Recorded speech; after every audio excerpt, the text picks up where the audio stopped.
Alrighty, so let's go back a bit because I realized I skipped over a part of the book that I'm sure a lot of you will want to hear about. So these are the 4 steps to active imagination. Step 1, invite the unconscious, which we covered already. Step 2, dialogue and experience, which we'll be covering here in a second. Step 3, add the ethical element of value. Step 4, make it concrete with physical ritual.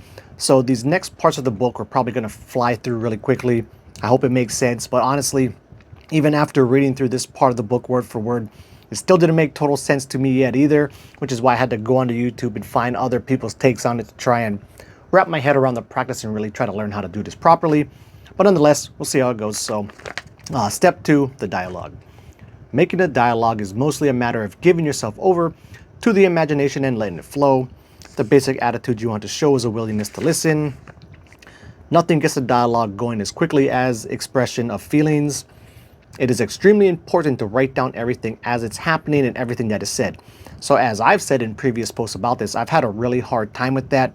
But I'm also starting to think that I'm going for like way too strong of mental imagery. Like I'm almost want to approach like hypnagogic levels of mental imagery, and then to get that deep into it and have that clear of a picture, and then to exit out to write, and then trying to get back to that same mental imagery after spending like, I don't know, a minute or so trying to write, just doesn't work for me at all. But then again, I think that's probably one of the mistakes I'm making with the practice. This next part here is talking about trying to keep images from like flipping from like one random scene to another. If the ego is going to the inner figures and interacting with them, then there will be a continuous coherent experience with the original figures. So this makes me think of hypnagogic or hypnagogia or hypnagogic meditation, which I'll probably talk about a lot here because that's where I have most of my experience. But when you get into these really like full-on levels of hypnagogic imagery, right? Not just the starry night sky stuff or soft diffused lights. When those first start coming on, they really do tend to be short-lived and kind of just go from like one short scene to the next. But if I find a scene that I want to stay in, I stay in it by like really paying attention to the storyline of what's going on there and focusing on the image, and then I can't keep that that hypnagogic image or that mental image a lot more stable a lot longer. If the normal human reaction to the situation in the imagination would be anger, fear, or intense joy, but none of these feelings are present, then I know the person is detached from the proceedings, just watching from a distance, not really participating, not taking it seriously.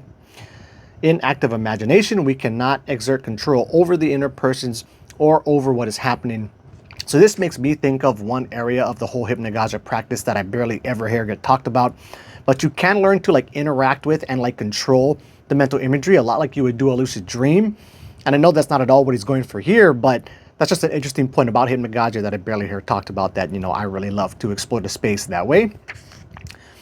There are sessions of active imagination in which the entire experience takes place through actions, through seeing and doing. So not through words.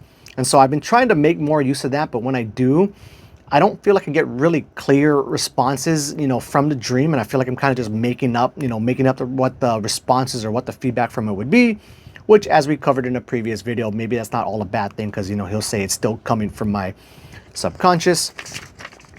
And then to close it out, we'll close it out with this. And it's kind of, this is just like an awesome quote. I don't know if it has too much to do with, this whole, dialogue part of it, but I thought it was really cool. So although the ego is small, it has the peculiar power of awareness that we call consciousness. And that special concentrated power gives it a position that is as necessary, as strong, and as valuable as a seemingly infinite richness of the unconscious. Hard for me to read, but I really love that quote and thought it was pretty awesome. So with that said, I hope that makes sense. It probably doesn't, but that'll wrap it up. Until the next video, keep your active imagination practice legit.